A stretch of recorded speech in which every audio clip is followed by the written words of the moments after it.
जब लड़की पहली बार ससुराल से मैके आती है, मैके की सारी औरतें घेर करके उससे सवाल जवाब करती।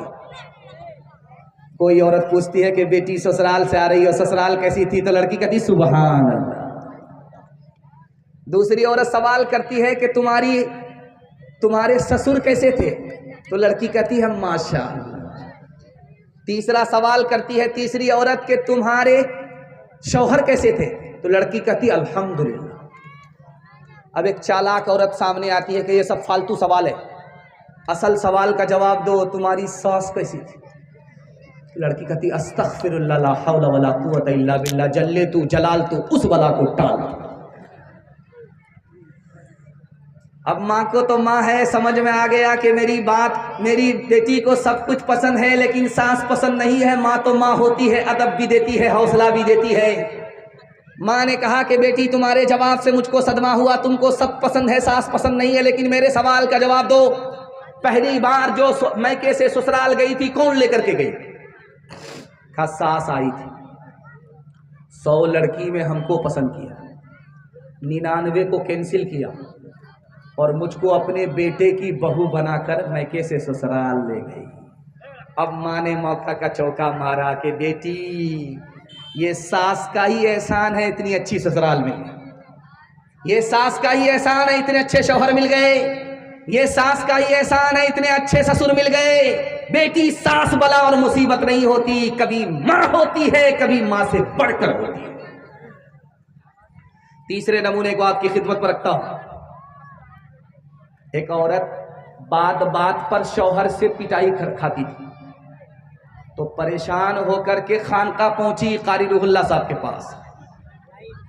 कारी रूहुल्लाह से कहा कारी साहब कोई ऐसी तरकीब कर दीजिए कि मेरा शौहर मेरे ऊपर हाथ ना उठाए।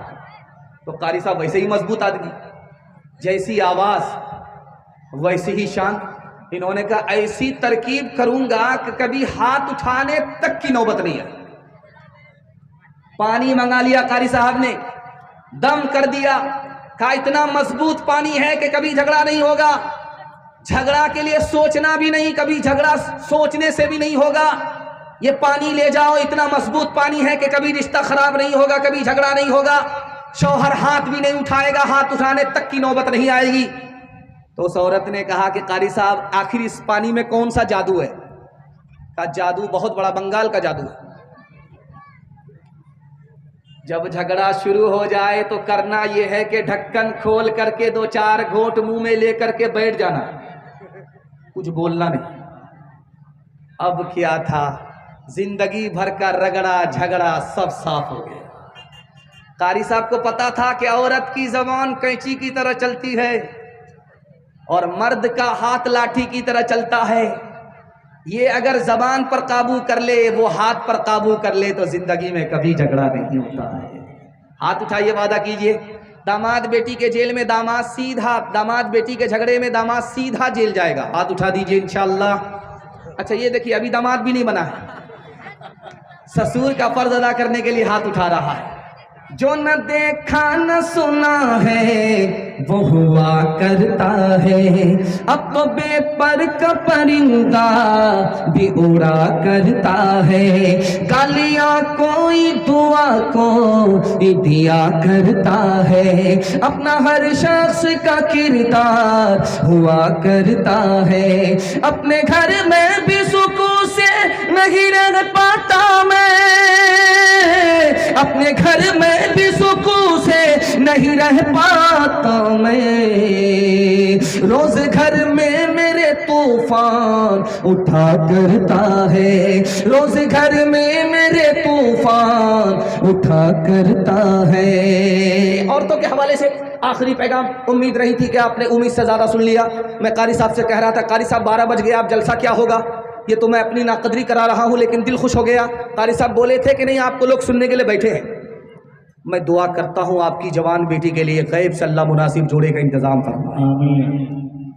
आखिरी पैगाम औरतों के हवाले से सुना देता हूँ, ध्यान से सुनिएगा, इसको तेजी के साथ निकल जाएगा। हाथ उठा करके वादा कीजिए अपनी शादी और अपने बेटे की शादी फ्री में करेंगे इंशाअल्लाह। अच्छा जरा गौर कीजिए चैनल वाले, जिनकी शादी हो चुकी है वो लोग भी हाथ उठाए। अगर बगल में बीवी बैठी हुई और हाथ देख लिया और जहर घोल करके अगर खिला दिया, ऊपर पहुंचा दिया, तो ये हाथ का गुनाह होगा कि नहीं होगा? ध्यान से सुनिएगा, तेजी के साथ चला जाएगा। इधर बीवी को बाल बच्चा होने वाला है, ये सरगाड़ करके बैठा हुआ है, सरगाड़ करके बैठा हुआ, अब क्या होगा? बीवी को उधर बाल बच्चा होने वाला है, ये सरगाड़ करके बैठा हुआ है। थोड़ी देर में नर्स निकल करके आई, मुबारक हो आप बेटे के बाप हो गए। ये सर उठा रहा है, आसमान की तरफ देख रहा है, सीना भी तांडा आसमान की तरफ देख रहा है, मैं बेटे का बाप हो गया। जिब्रील वही लेकर के आ रहे हैं। बेटे का नाम सुन करके सर भी उठाता है, सीना भी तानता। सर उठा करके बात कर रहा था, उधर बीवी की खबर आ रही है कि नर्स बाहर निकल करके आई कि बड़ी बुरी खबर है, तुम बेटी के बाप बने। ये सरगाड़ करके ऐसे बैठ गया, ऐसा लगता मक्का पहुंच गया, अब हज करके ही वापिस आएगा। बेटा पैदा हुआ तो सर उठाया, बेटी पैदा हुई तो सर गाड़ लिया। बेटी की पैदाइश कबूल नहीं, बेटे की पैदाइश पर तकब्बुर है, फख्र है। इसलिए बुढ़ापे में बेटी सहारा बनती है, बेटे से कोई उम्मीद और कोई मदद नहीं मिलती। दूसरे नमूने को सुनिएगा बहुत ध्यान से। मक्का जाने वाला है, हज करने वाला है, तो बेटी को नहीं बुलाया, बेटा को बुलाया। कान में बोला, 1 लाख रुपया अकाउंट बैलेंस है तुम्हारा है, 1 बीघा जमीन तुम उसके मालिक हो, ये दुकान उसके मालिक तुम हो, सब चीज सारी जायदाद जमीन दुकान मकान सबका मालिक बेटे को बनाया। चला गया हज में भी, बेटी से पूछा भी नहीं, बेटी से कुछ कहा भी नहीं, हज में चला गया। जब वहां से वापिस आया तो बेटी को बुला करके खजूर दे रहा है, पानी दे रहा है कि बेटी तुम्हारे लिए मक्का से खजूर लेकर के आ रहा हूँ, पानी लेकर के आ रहा हूँ, ये जमजम है, तबर्रुक है, ले लो। किताब में लिखा हुआ है कि इसका हज कबूल नहीं। बेटी को जमीन जायदाद से महरूम किया, बेटे को मालामाल किया, इसका हज कबूल नहीं। मरने के बाद जाएगा तो अल्लाह अपनी जन्नत से महरूम कर देगा। आप देखेंगे जिस लड़के की शादी होगी वो मुंह पर रुमाल रख करके बैठा रहता है। जिस लड़के की शादी होगी,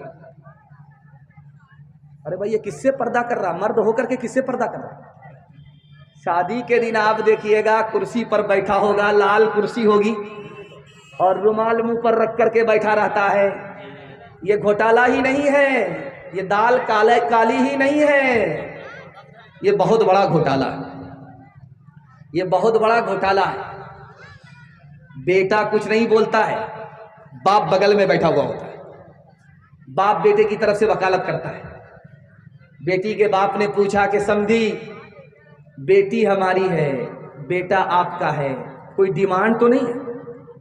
तो कहता अस्तगफिरुल्लाह ला हौला वला कुव्वता इल्ला बिल्लाह, कैसी बात करते हैं, मैं मक्का से आया हूँ, हज करके आया हूँ, अल्लाह ने सब कुछ दे रखा है, मैं अपने लिए कुछ नहीं मांग रहा, अगर 4 चक्का दे दीजिएगा आप ही की बेटी आएगी और जाएगी, बच्चे वाली भैंस दे दीजिएगा आप ही की बेटी दूध पिएगी, डबल सामान दे दीजिएगा, पलंग दे दीजिएगा, एक पर दामाद आराम करेगा, एक पर बेटी आराम करेगी। कितना बड़ा सियाना है, काम भी निकालना चाह रहा, बदनाम भी नहीं होना चाह रहा। एक भूमियार था, दुनिया को ठग करके जा रहा था, बेटा से बोला कि बेटा जब मैं मर जाऊं तो मुझको पुरानी कब्र में दफन करना, नहीं कब्र में दफन मत करना। तो बेटे ने कहा अब्बा हुजूर नया मुर्दा नहीं कब्र में जाता, आप पुरानी कब्र में क्यों जाना चाहते हो? कहा कि फरिश्ते को भी ठगना चाहते हैं। कहा कि फरिश्ते को ठग लीजिएगा? कहा 1 मिनट, जब तुम हमको पुरानी कब्र में दाखिल करोगे, फरिश्ता आएगा पूछने के लिए तो कहेंगे अभी तो पूछ करके गए थे, क्या बार बार दिमाग खराब करने के लिए आए? दिल पर हाथ रख करके बताइए कि ये सामान किसको मिला? बेटी दामाद को। ये गाड़ी किसको मिली? बेटी दामाद को। ये भैंस किसको मिली? बेटी दामाद को। इस बानर बाप को क्या मिला? नाना की हुंडी। ये दूसरे की दुनिया बना रहा है, अपनी आखिरत बर्बाद कर रहा है। हाथ उठाइए, वादा कीजिए, खुदा पर भरोसा करके अपने बेटे की शादी करेंगे, कोई डिमांड नहीं करेंगे। हाथ उठा दीजिए इंशाअल्लाह। रस्म तिलक अब आम हुई है, काम है कितना गंदा, लड़की वालों के ही गले में लग जाता है फंदा। बेच रहे हैं ये लड़के दो पैसों में ईमान, बताओ कैसे बचे ईमान, बताओ कैसे बचे ईमान।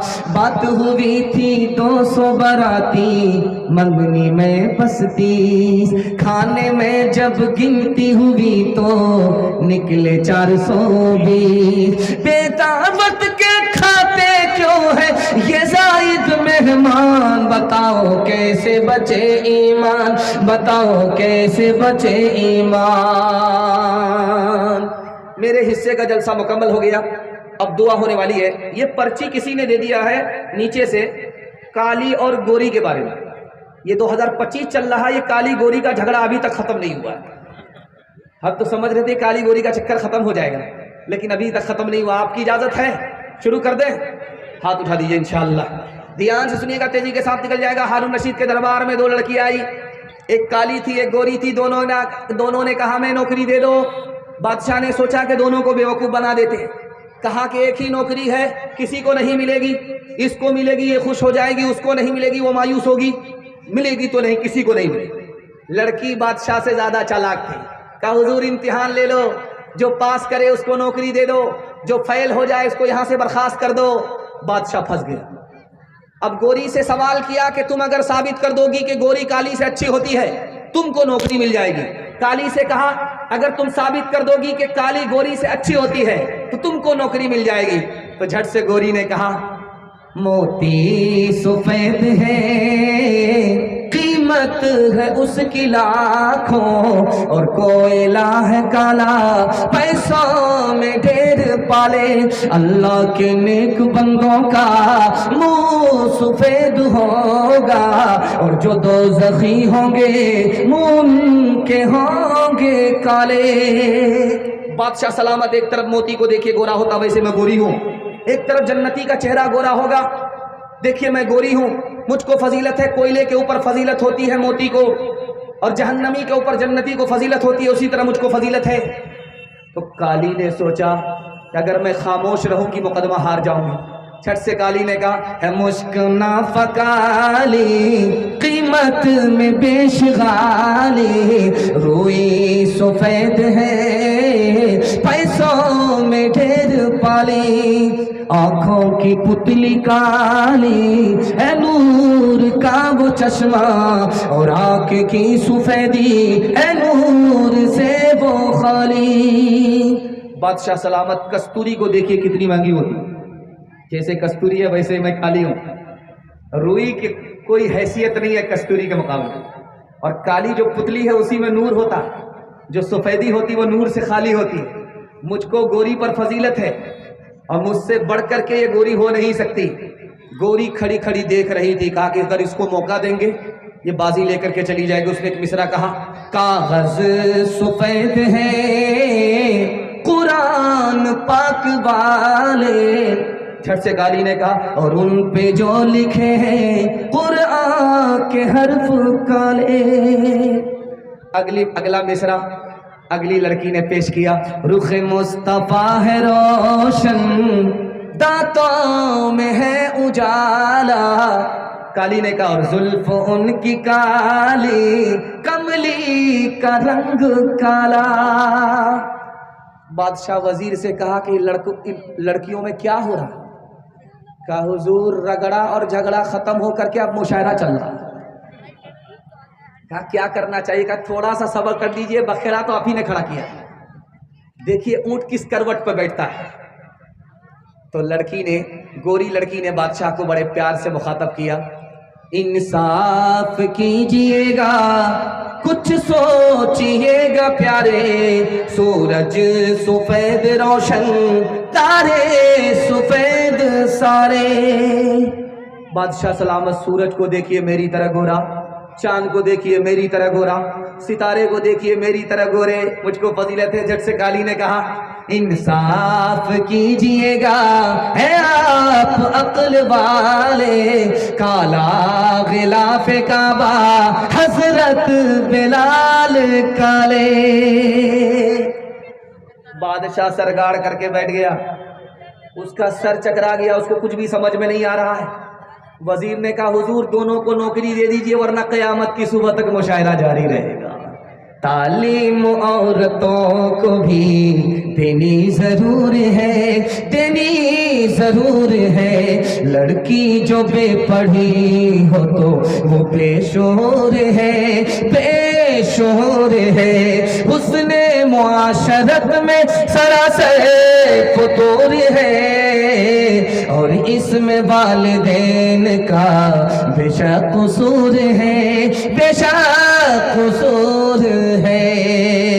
रात में जो भात बच जाता है सुबह को उसमें पानी मिला करके उसको खाते, उसको पलता भात कहते।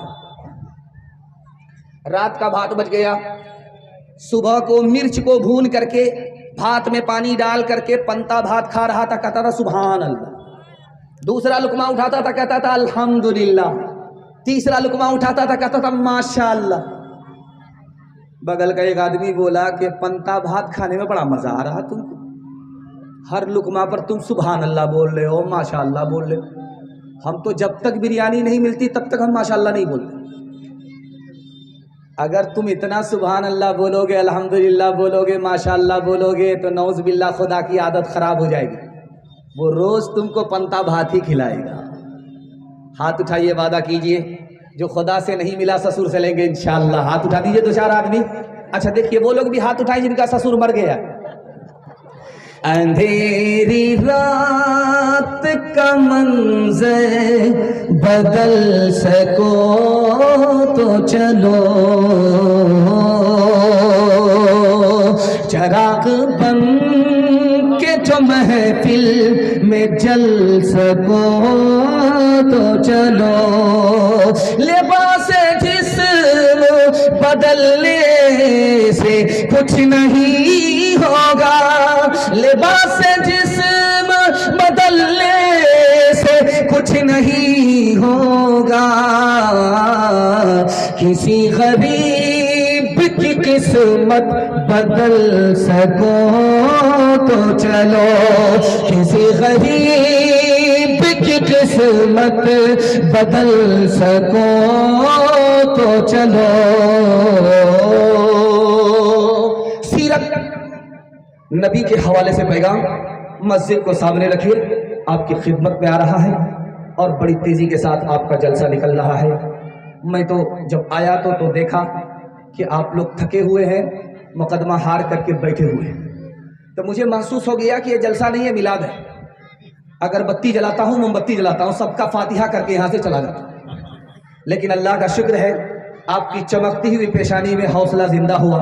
मैं दुआ करता हूँ अल्लाह आपके ज़मीर को जिंदा फरमाए। इधर माँ बहनों का मजमा है और इधर मर्दों का मजमा है, इनके हवाले से सीरत का और मस्जिद के हवाले से पैगाम आपकी खिदमत में रखता हूँ। ध्यान से सुनिएगा, तेजी के साथ निकल जाएगा। अल्लाह आपके इल्म में इजाफा फरमाए, मेरे मुताला को ताज़ा फरमाए। नबी ने पूरी जिंदगी आज़ान नहीं दी है, नबी ने आज़ान दिलवाई है। हमारे नबी ने आज़ान नहीं दी, पूरी जिंदगी आज़ान दिलवाई है, दूसरे से आज़ान नहीं दी है। मस्जिद को सामने रखिए। हमारे नबी ने आज़ान क्यों नहीं दी? अगर आज़ान देते तो कहते हय्या अलस सलाह, नमाज की तरफ। अगर उम्मती नहीं आता कोताही और सुस्ती की वजह से तो आसमान से अल्लाह का अजाब आता और उम्मत हलाक हो जाती। अपनी उम्मत को अजाब से बचाने के लिए खुद आज़ान नहीं दी, दूसरे से आज़ान दिलवाई। दूसरे नमूने को आप ध्यान से सुनिएगा, तेजी के साथ निकल जाएगा। मस्जिद में पैर फैला करके एक जवान सो रहा है। अल्लाह के रसूल आए, हजरत अली से कहा कि इस जवान को जगाओ, अल्लाह के घर में सो रहा है, इसको जगाओ। हजरत अली ने जगाया और कहा या रसूल अल्लाह, आपने पहली मर्तबा देखा, आपने नहीं जगाया, मुझसे कहा जगाने के लिए। हमारे नबी हम पर कितने मेहरबान, सुनाने के लिए जा रहा हूं। अल्लाह के रसूल ने कहा ऐ अली, जब सोया हुआ आदमी को जगाओगे तो वो जागने के बाद बड़बड़ाएगा।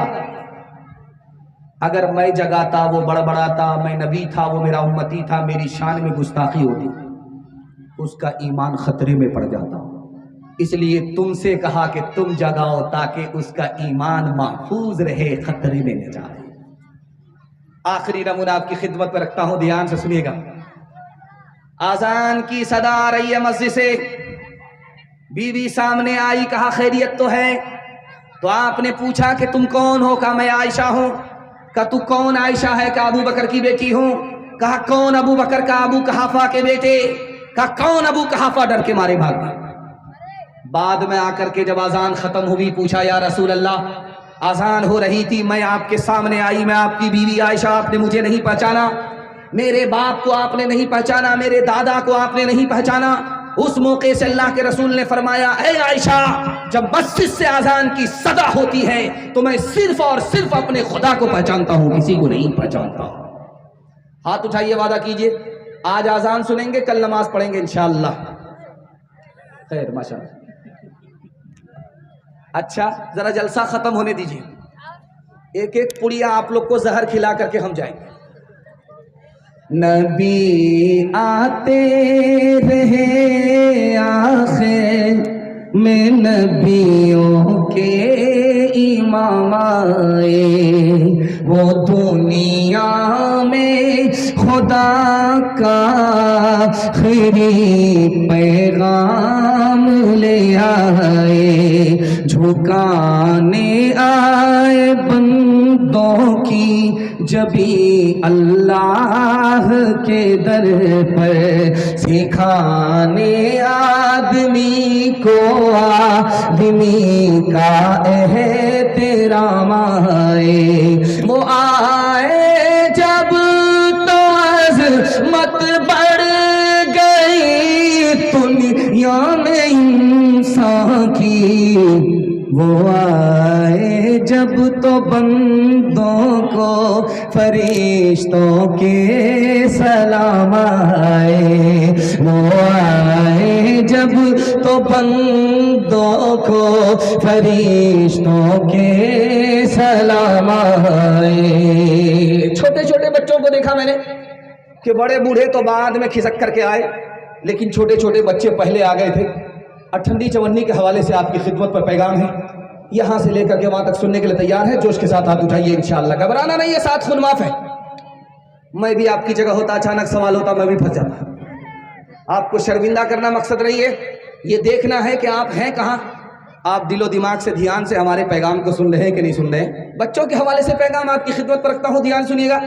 मैं जब आया इस बस्ती में 22 कोटा में, तो बहुत साल के बाद आया हूँ। रास्ते से जब गुजरा, गली से जब गुजरा, तब मुझे याद आया कि वो यहाँ आ चुका। लेकिन एक ज़माना गुजर गया, उसके बाद आया हूँ। और हमसे पहले मुफ्ती साहब बयान कर रहे थे, वो शायद एकेडमी आयशा चला रहे, एकेडमी आयशा चला रहे। स्कूल से बच्चा निकल रहा था, एक आलिम ने उसका हाथ पकड़ करके पूछा, बेटा ये बताओ, अरबी अच्छी है या अंग्रेजी अच्छी? तो इस स्कूल के बच्चे ने कहा कि अंग्रेजी से अच्छी अरबी। तो सालिम ने पूछा कि तुम्हें कैसे पता चला कि अंग्रेजी से अच्छी अरबी है? उसने कहा कि अल्लाह का कुरान अरबी में नाजिल हुआ है, अंग्रेजी में नाजिल नहीं हुआ। सुभान अल्लाह। दूसरे नमूने को ध्यान से सुनिएगा। जलसे में बच्चे बैठे हुए थे, एक आलिम दीन ने कुर्सी से एक बच्चे से कहा खड़े हो जाओ। बच्चा खड़ा हो गया जलसे में। उस आलिम ने पूछा, क्या कुछ जानते हो, क्या कुछ इल्म तुम्हारे पास है? उस बच्चे ने उंगली का इशारा करके कहा कि 4 बातों का मुझे इल्म है, इसके अलावा कुछ नहीं जानता। कहा कि क्या जानते हो? कहा मेरे पास सर का इल्म है, मेरे पास दिल का इल्म है, मेरे पास जबान का इल्म है, मेरे पास कान का इल्म है। अब वो कुर्सी पर जो आलिम थे जिन्होंने सवाल किया उस बच्चे से, उनका सर चकरा गया। ये क्या कहना चाह रहा? बच्चे से कहा, बेटा वहां से निकल करके स्टेज पर आ जाओ, बताओ कि तुम 4 बातों को जानते हो। जबान का इल्म तुम्हारे पास, कान का इल्म तुम्हारे पास, सर का इल्म तुम्हारे पास, दिल का इल्म तुम्हारे पास, क्या मतलब हुआ? मैं यही नहीं समझा, समझाओ। उस बच्चे ने कहा, हुजूर मेरे पास सर का इल्म है कि ये सर्फ सिर्फ अल्लाह के आगे झुकेगा, किसी और के आगे झुक नहीं सकता। सुभान अल्लाह। उस बच्चे ने कहा कि दिल का इल्म मेरे पास है कि इस दिल में सिर्फ खुदा बसेगा, कोई और खुदा के अलावा इस दिल में बस नहीं सकता।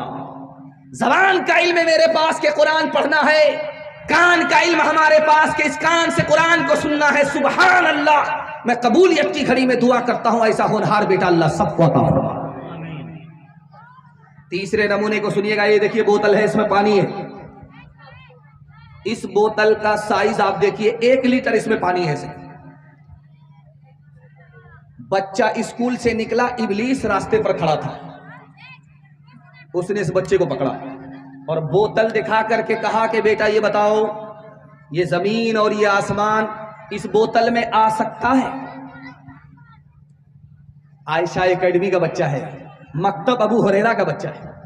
मकतब अबू हुरैरा को सामने रखिए, आयशा एकेडमी को सामने रखिए।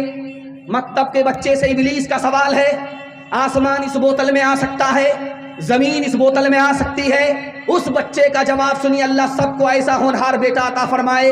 उस बच्चे ने कहा कि अरे ये तो बोतल है, बहुत बड़ी चीज है, मैं आजिज हूं, खुदा कादिर है, वो अगर चाह ले तो सुई के नाके के अंदर जमीन को फंसा दे, आसमान को फंसा दे। इब्लीस ने कहा सुभान अल्लाह, तुम्हारा ईमान सलामत है मकतब की बरकत से, मदरसे की बरकत से। औलाद की अमानत गोदों में है हमारी, पाले इन्हें हुनर से, पोसे इन्हें जिगर से। औलाद की अमानत अल्लाह की इताअत बेहतर नहीं है, इसे सिखलाए हम सलीका औलाद को फिक्र से। औलाद की अमानत बिल्कुल सही जा रहा है। हाथ उठाइए, वादा कीजिए। अक्लमंद स्कूल में जाएगा, बेवकूफ़ मदरसे में जाएगा। हाथ उठा दीजिए इंशाअल्लाह, 2-4 आदमी। खैर माशाअल्लाह, इसी तरह आप साथ देते रहिए। आप भी कन्या के मामू, दूल्हा के मामू, एक साथ साथ। चौथा पैगाम आपकी खिदमत पर रखता हूं। देखते ही देखते 1/3 पैगाम निकल गया, मुझे भी पता नहीं चला, आपको भी पता नहीं चला। आप हमको इतना गौर से देख रहे हैं, मुझको डर लगता है कि कहीं आपकी नजर न लग जाए, लेकिन मैं भी चालाक आदमी हूं, दम करके बैठा हूं। आप लगाइए, हम उतारते रहते हैं। चौथा पैगाम आपकी खिदमत पर रखता हूं, ध्यान से इसको सुनिएगा, तेजी के साथ निकल जाएगा। इतनी दूर चल करके मैं रात में कहाँ था जानते हैं? संत कबीर नगर में। आपके जलसे के लिए मैं रात में ही सफर किया हूं, और रात में सफर किया, रात में पहुंचा, और आपकी मोहब्बत मुझे वहां से यहां तक पहुंचा दिया। कोई रुकावट नहीं, खैरियत के साथ मैं आ गया। खैरियत के साथ आपको सुनने के लिए अल्लाह ने तौफीक दे दी। मैं दुआ करता हूं अल्लाह इस मोहब्बत को सलामत रखे। इतनी दूर से चल करके मैं आपकी खिदमत में आया, मैं आपको कुछ देने के लिए जा रहा हूं, और इसमें मेरा कम फायदा है, आपका ज्यादा फायदा है। आप 3 मिनट के पैगाम की हिफाजत कर लीजिए। मैं जमानत देता हूं, आपके हाथ में भी पैसा होगा, जेब में भी पैसा होगा, घर में भी पैसा होगा। जरूरत खत्म हो जाएगी, पैसा खत्म नहीं होगा। क्या कह रहे हैं लोग? और पंखा छोड़ दो, जलसा खत्म हो रहा है, ये पसीना बहता ही रहेगा, ये पसीना बहता ही रहेगा। ये जितना बहेगा उतना सवाब मिलेगा। आप लोग सुन करके दिखा दो, मेरी मेहमान नवाजी का हक अदा हो जाएगा। आधा जलसा आपका निकल चुका है, हाथी पास हो गया, सिर्फ दुम पसीनी। मोहब्बत का एक झटका लगेगा, वो भी पास हो जाएगा। ध्यान से सुनिएगा, जो पैगाम मैं आपको देने के लिए जा रहा हूं, इसको आप याद करके ले जाइए। आपके हाथ में भी पैसा होगा, जेब में भी पैसा होगा, घर में भी पैसा होगा। जरूरत खत्म हो जाएगी, पैसा खत्म नहीं होगा, गारंटी। मगर इसके लिए आपको 2 काम करने हैं। पहला काम हलाल कमाना। अगर हराम कमाते हैं तो मैं गारंटी वापस ले रहा हूं। और दूसरा काम हिसाब से खर्च करना है। थोड़ा पैसा है, थोड़ा खर्च करना है, दूसरे को देख कर दिखा करके पैसे को उड़ाना नहीं है। 1 साल हलाल कमा करके दिखाइए, हिसाब से खर्च करके दिखाइए, मैं गारंटी देता हूँ आपके हाथ में भी पैसा होगा, जेब में भी पैसा होगा, घर में भी पैसा होगा, जरूरत खत्म हो जाएगी, पैसा खत्म नहीं होगा। आप जब प्लेट से लुकमा उठाते हैं, कितना छोटा लुकमा होता है, इतना बड़ा होता है, इससे ज्यादा बड़ा नहीं होता, और उसको मुंह में लेते हैं और हलक के नीचे उतारते हैं। एक लुकमा हुआ, इससे आपका पेट नहीं भरा।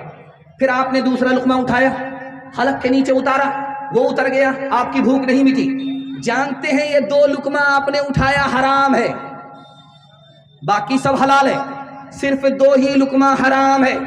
आपने एक बार उठाया, हलक के नीचे उतारा, दूसरी बार उठाया, हलक के नीचे उतारा। अल्लाह के रसूल फरमाते हैं कि 2 लुकमा हराम का पेट के अंदर गया, 40 दिनों तक कोई नेकी कबूल नहीं। जब 2 लुकमे का ये हाल है तो पेट और गोदाम को भरने का कितना बड़ा नुकसान होगा। ये दौर पैसे का नहीं है, रुपया का दौर चल रहा है। आज से 150 साल पहले पैसा चलता था, 10 पैसा 20 पैसा चलता था। अब पैसे का दौर नहीं है। 2 पैसा आपने किसी का मारा है, 2 पैसा, 2 रुपया भी नहीं, सिर्फ 2 पैसा किसी का मार लिया, हराम हो गया। जानते हैं कितना बड़ा नुकसान होगा? 700 मकबूल नमाजें आपके नामे आमाल से छीन ली जाएंगी।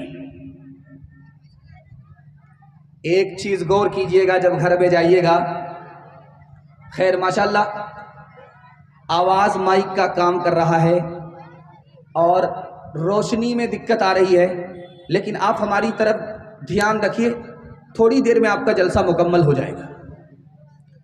एक हराम कमाने से आपको 3 नुकसान होंगे। जब आप जलसा सुन करके घर जाएंगे आपको सुकून नहीं मिलेगा। जब घर से आप बाहर निकलेंगे आपको चैन नहीं मिलेगा, समझ जाइए कि घर में हराम आ रहा है। पैसा कमा रहे, नजर नहीं आ रहा है, एक रास्ते से आ रहा, 10 रास्ते से जा रहा, समझ जाइए हराम आ रहा। और अगर इस हाल में मर गए तो हराम अगर पेट में रहा तो जहन्नम में जाना तो वाजिब हो जाएगा, जन्नत हराम हो जाएगी। एक हराम से 3 नुकसान। ये 22 कोटा का आदमी था, 1 किलो दूध में 10 किलो पानी मिलाता था और बारसोई में जाकर के बेचता था। जब लोग कहते थे अरे तो दूध में पानी है, तो वो कहता था अल्लाह की कसम हमने दूध में पानी नहीं मिलाया, पानी में दूध मिलाया। 1 किलो दूध में 10 किलो पानी बेचता था बारसोई में ले जा करके, 99 दिन चोर के 1 दिन कोतवाल का। दूध बेच करके आ रहा था, बटुआ में पानी था, बटुआ में पैसा था। पेशाब पकाने की हाजत हुई तो देखा कि तालाब कहाँ है, तो देखा पाकड़ का दरख्त है, तालाब है, वहां चला गया। हाजत पूरी करने के लिए बटुआ रख दिया, साइकिल रख दिया, ऊपर बंदर बैठा हुआ था, वो नीचे आया, बटुआ लेकर के ऊपर चला गया। जब हाजत पूरी करके आया तो देखा कि आंख बंद डब्बा गायब, बटुआ है नहीं पैसे का। सर उठाया तो देखा कि ओ बंदर बटुआ से पैसा निकाल करके देख रहा है कि असली है कि जाली। इसने हाथ जोड़ करके बंदर से कहा, हे महाराज, वो बटुआ आपके काम का नहीं है, वो पैसा आपके काम का नहीं है, आप उसको लौटाइए, मैं आपको केला खिलाऊंगा। तो बंदर के हाथ से सिक्का छूट गया, पानी में गिर गया। बोला टभाक। बंदर को बड़ा अच्छा लगा कि एटम बम की आवाज कहां से आ रही है, ये डीजे की आवाज कहां से आई। उसको समझ में आ गया, बड़ी प्यारी आवाज थी। उसने दूसरा सिक्का निकाल करके फिर डाला, फिर बोलता टभाक। इसको समझ में आ गया ये बंदर कौन सा तमाशा कर रहा है, तो सारा बटुआ खाली कर देगा। इसने हाथ जोड़ करके कहा कि मेरे ऊपर रहम कीजिए, मैं गरीब आदमी हूं। तो बंदर 1 सिक्का इधर फेंके, 1 सिक्का पानी में डाले, 1 सिक्का इधर फेंके, 1 सिक्का पानी में डाले। इसको समझ में आ गया। ये कहता है महाराज अब समझ में आया, जो दूध का पैसा था वो ऊपर आया, जो पानी का पैसा था वो पानी में चला गया। हाथ उठाइए, वादा कीजिए हलाल कमाएंगे, हिसाब से खर्च करेंगे इंशाअल्लाह। अमीरों को लूटेंगे, गरीबों में बांटेंगे, हाथ उठाइए इंशाअल्लाह। परशुराम धड़ाके से बुढ़िया मर गई फाके से, बुढ़िया मर गई फाके से। झूठे टुकड़े खाकर बुढ़िया तपता पानी पीती थी। मरती है तो मर जाने दो, पहले भी कब जीती थी, पहले भी कब जीती थी। जय हो पैसे वालों की,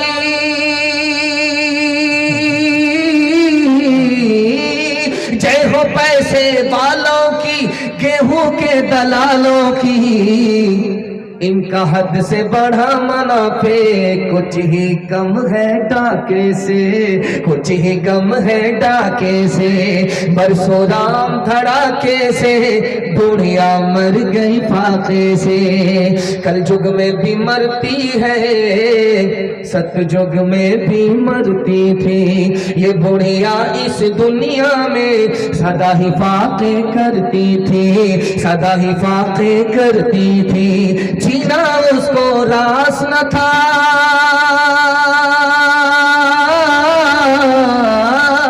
जीना उसको रास न था, पैसा उसके पास न था। उसके घर को देख के लक्ष्मी मुड़ जाती थी नाके से, मुड़ जाती थी नाके से। परशुराम धड़ाके से बुढ़िया मर गई फाके से। पैगाम खत्म हो गया। जवानों के हवाले से पैगाम, सिर्फ 10 मिनट का जलसा बाकी रह गया है। अल्लाह हमारे सुनाने को आपके सुनने को बेहद कबूल फरमाए। जवान लोग सुनने के लिए तैयार, जोश के साथ हाथ उठाइए इंशाअल्लाह। बूढ़े लोग गलती से हाथ मत उठाइएगा, मैंने 2-4 बूढ़े को देखा है, गलती से आप लोग हाथ मत उठाइएगा। आप लोग सीधा जन्नत में जाकर के जवान होंगे, हूर से आपका निकाह होगा, लेकिन यहां कोई चांस नहीं। जवानों के हवाले से पैगाम आपकी खिदमत पर रखता हूं। अल्लाह हमारे सुनाने को आपके सुनने को बेहद कबूल फरमाए। हमारे जवान 3 चीजों में पीछे और 3 चीजों में आगे। जिनमें आगे होना चाहिए उनमें पीछे, जिनमें पीछे होना चाहिए उनमें आगे। आप सुनेंगे कलेजा मुंह को आ जाएगा, खून के आंसू है। हमारा जवान 3 चीजों में पीछे। तिजारत में पीछे, 100 में सिर्फ 5 जवान तिजारत करते हैं, 95 गोल। हमारा जवान नौकरी में पीछे, 100 में सिर्फ 2 जवान नौकरी करते हैं, 98 गोल। हमारा जवान तालीम में पीछे, 1984 की रिपोर्ट है अक़वाम मुत्तहिदा की, पूरी दुनिया में सबसे बड़ा जाहिल मुल्क कौन? तो हिंदुस्तान। हिंदू मुसलमान में सबसे बड़े जाहिल कौन? तो मुसलमान। 62% मर्द जाहिल, 72% औरत जाहिल। इस घर को आग लग गई, घर के चराग से। हमारा जवान किस में आगे? दारू में। मुहर्रम के मातम में दारू पी करके ऐसा ढोल बजाता है, दोनों तरफ से फट जाता है। मुहर्रम के मातम में दारू, जनवरी के जश्न में दारू। जनवरी के जश्न में हमारा जवान जब दारू पीता है, मुहर्रम के मातम में जब दारू पीता है, तो ईसाई, यहूदी, मुशरिक सबका रिकॉर्ड तोड़ देता है। ज़िना में हमारा जवान आगे, मोबाइल के गाना सुनने में हमारा जवान आगे। इस घर को आग लग गई, घर के चराग से। जवान था, दारू नहीं पीता है, लेकिन दारू पीने वाले के साथ बैठता है। जुआ नहीं खेलता, जुआ खेलने वाले के साथ बैठता है। जिना नहीं करता, जिना करने वाले के साथ बैठता है। गाना बजाने की तरफ नहीं है, गाना बजाने वाले के साथ बैठता है। बाप ने बुलाया, बिठाया, कहा बेटा गलत आदमी के साथ मत बैठो, खराब हो जाओ, सही आदमी के साथ बैठो, अच्छे हो जाओ। बेटे को जोश था, होश नहीं था। बाप से बहस करने लगा, मैं खराब हूं अपनी जगह, वो अच्छा है अपनी जगह, मुझे कोई फर्क नहीं पड़ता। बाप को समझ में आ गया, कैसे समझ में नहीं आएगा? 22 कोटा का बाप, 22 कोटा का बेटा। बाप ने कहा कि बारसोई जाओ, एक पेटी सेब खरीद करके लाओ। बारसोई गया, एक पेटी सेब खरीद करके लाया। बाप ने कहा खोल करके देखो कि कोई सड़ा हुआ तो नहीं है। एक सेब सड़ा हुआ था। बेटे ने जब उसको निकाल करके फेंकना शुरू किया तो बाप ने कहा फेंकने की जरूरत नहीं है, वो खराब है अपनी जगह, ये सही है अपनी जगह। 3 दिन के लिए बंद कर दो, उसके बाद देखना 3 दिन के बाद जब बेटे ने उस पेटी को खोला तो पूरी पेटी सड़ गई। अब बाप ने मौके का चौका मारा कि तुम तो कहते थे ये खराब है अपनी जगह, ये सही है अपनी जगह। देखो, एक सेब ने पूरी पेटी को सड़ा दिया। एक खराब आदमी पूरे खानदान को खराब कर देता है। हाथ उठाइए, वादा कीजिए शराब से खुद भी बचेंगे और समाज को बचाएंगे। हाथ उठाइए इंशाअल्लाह। जवानी में पकड़े हैं, बुढ़ापे में छोड़ेंगे। हाथ उठाइए इंशाअल्लाह। खैर माशाअल्लाह, मैंने देख लिया। अच्छा, हाथ उठा करके थोड़ा पेशानी खुजा रहे हैं कि चलिए कोई बड़ा मसला नहीं है, गलती हो गई है। खैर, आशिकों को शबाब ने मारा, आशिकों को शबाब ने मारा, फासिकों को शराब ने मारा, आलिमों को किताब ने मारा, मुंशियों को हिसाब ने मारा। हम जो अब तक बचे रहे उनसे, हम जो अब तक बचे रहे उनसे, हमको रोटी कबाब ने मारा, हमको रोटी कबाब ने मारा। मैं जब आया, ये बहुत दूर से चैनल वाले आए हैं। मेरा प्रोग्राम लोकल कम होता है, बाहर ज़्यादा होता है, इसकी वजह से ये चैनल वाले को मौका नहीं मिला। कैसे इनको नंबर हाथ आ गया और मेरी चोरी पकड़ी चली गई। ये माशाल्लाह आ गए हैं। इन्होंने आते ही एक फरमाइश किया कि पहलगाम में कोई हादसा हुआ है जिससे हिंदू मुसलमान सब मायूस हैं और पूरा हिंदुस्तान मायूसी में डूबा हुआ है। इसके हवाले से पैगाम सुना दिया जाए। आप लोग सुनने के लिए तैयार हैं? एक बार हाथ उठाइए इंशाअल्लाह। अपनी मुसीबत को देख करके रोएंगे और दूसरे की मुसीबत को देख करके हंसेंगे। हाथ उठाइए इंशाअल्लाह।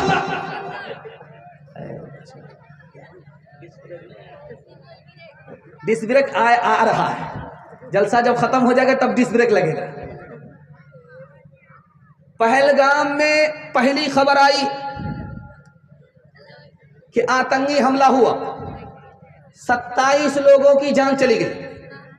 और दूसरी खबर आई कि जिन लोगों की जान गई उनका मजहब पूछा गया, उनकी जात मालूम की गई। तुम्हारी जात क्या है, हिंदू हो या मुसलमान हो?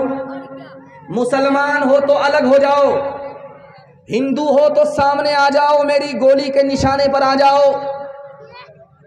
तीसरी खबर आई कि जब मुसलमानों से कहा कि तुम अलग हो जाओ, तुम्हारी जान बच जाएगी, हिंदुओं को सामने आने दो, हम इनकी जान लेने के लिए आए हैं, कुर्बान जाइए हिंदू मुसलमान भाईचारा के ऊपर। एक मुसलमान भी जुदा नहीं हुआ,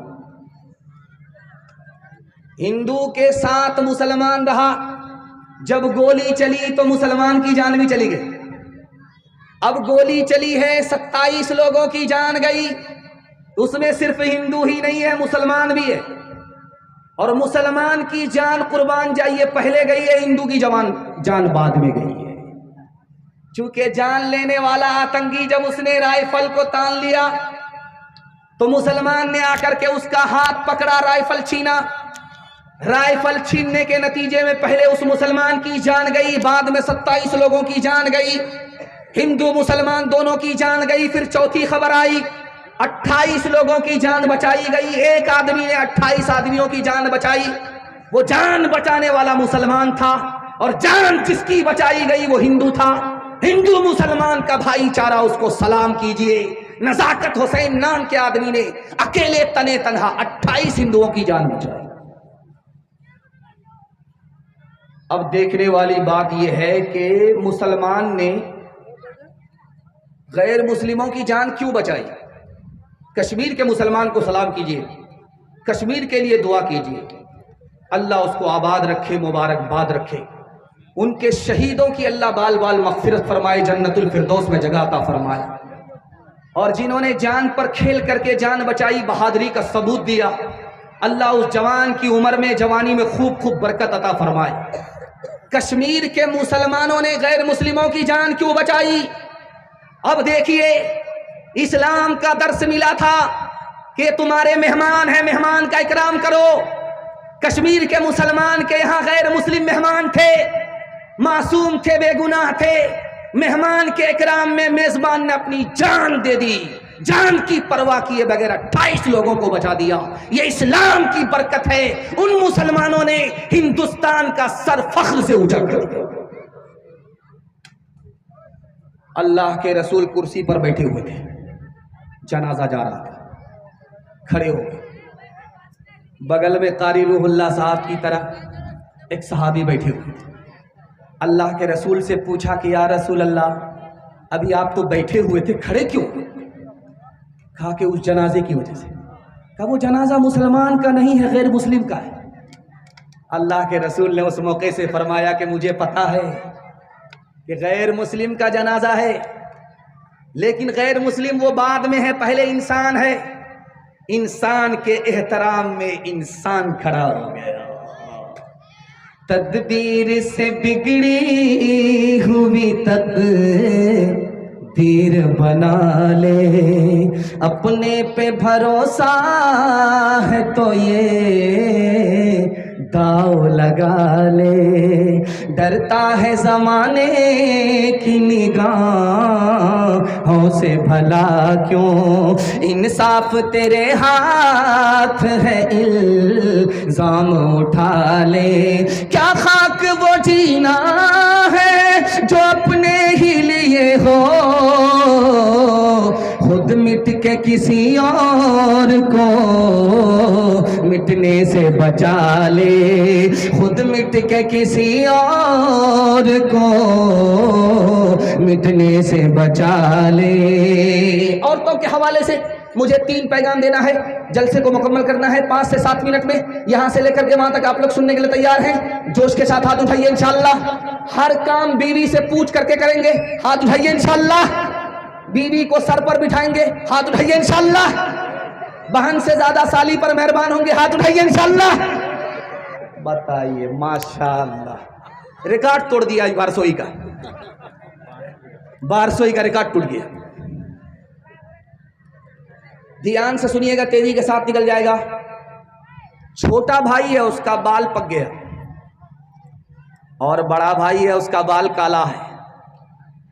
छोटा भाई 10 साल छोटा, उसका बाल पक गया, और बड़ा भाई 10 साल बड़ा, उसका बाल अभी कच्चा ही है।